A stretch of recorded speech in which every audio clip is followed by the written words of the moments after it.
प्रश्न तुमचे, उत्तर आमचे, अचूक, निर्भीड आणि सडेतोड. लोकशाहीचा खरा मंत्र म्हणजेच न्यूज लोकतंत्र.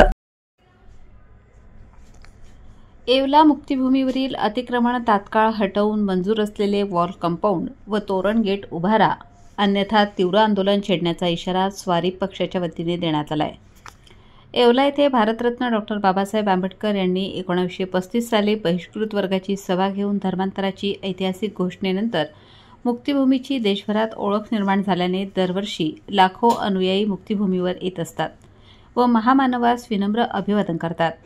मुक्तीभूमीचा विकास नागपूरच्या दीक्षाभूमीसारखा व्हावा यासाठी आंबेडकरी चळवळीतील अनेक ज्येष्ठ नेत्यांनी प्रयत्न करून तत्कालीन सामाजिक न्याय मंत्री माननीय चंद्रकांत हंडोरे, मंत्री छगन भुजबळ यांच्या पुढाकाराने मुक्तीभूमीचा कायापालट झाला.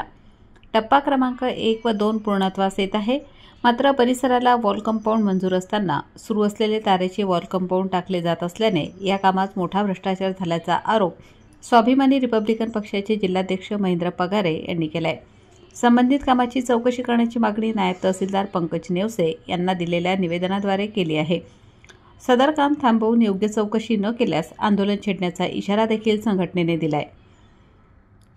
न्यूज लोकतंत्र 18 साठी अयूब शाह, येवला. ओके, कुठे बघा, स्टार्ट करा, समोर बघा, स्टार्ट.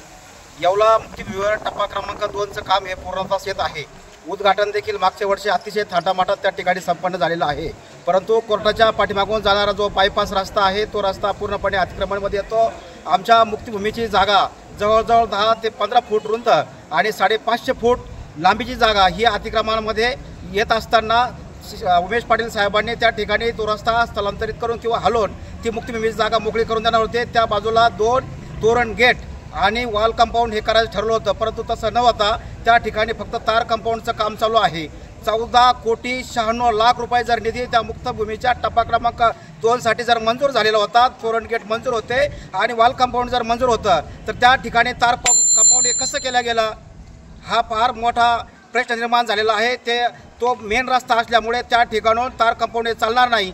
ज्या निधीमध्ये ज्या कामामध्ये कृती आराखडा जो तयार झाला होता त्यानुसार ते काम झालं पाहिजे. जर कदाचित ते काम झालं नाही, आज माननीय तहसीलदार साहेबांना निवेदन यासाठी देतो की तहसीलदार साहेब त्या कमिटीवर आहे.